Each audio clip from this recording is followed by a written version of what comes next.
June. Ballistic missiles strike U.S. military bases in Turkey and Japan. This comes right after the sinking of the USS Manh and the USS King off the coast of Finland.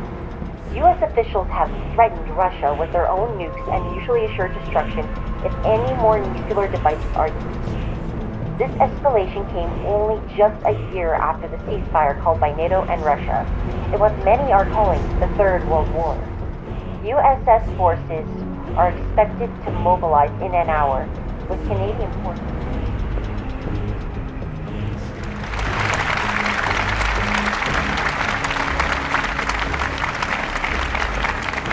Our forbearance should never be misunderstood. Our reluctance for conflict should not be misjudged as a failure of will. When action is required to preserve our national security, we will act. We will maintain sufficient strength to prevail if need be, knowing that if we do so, we have the best chance of never having to use that strength. Above all, we must realize that no arsenal or no weapon in the arsenals of the world is so formidable as the will and moral courage of free men and women.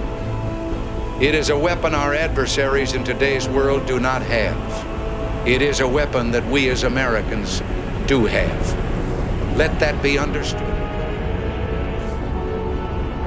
Programming to bring you an important announcement from Her Majesty's Government. Please stand by for further information. This is BBC Television from London. We are interrupting our normal programming for an emergency broadcast on behalf of Her Majesty's Government. Information of a possible nuclear strike against this country has been received. The current threat level is critical, meaning an attack is imminent. Civilians are advised to remain indoors. In suburban areas, evacuations are taking place. If you're in one of these areas, police will help you to safety. Follow their orders without question. You should remain indoors until you are told otherwise. Do not attempt to call, text, or use unless it is.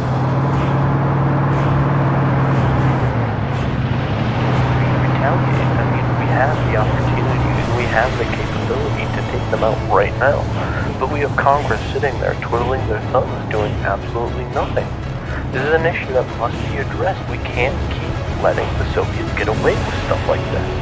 They used nukes on U.S. bases and we're just sitting on our butts, letting them go. We now have reports that Soviet troops have started to march into the region of Virolahti. No clue on how NATO will comment, seeing as they are still recovering from several nuclear strikes that hit U.S. bases in both Turkey and Japan. In other news, we now have reports that the USS Manh and the USS King have taken Soviet antiship missiles and are currently fighting off fires. No clue as to how NATO will react, but I can't imagine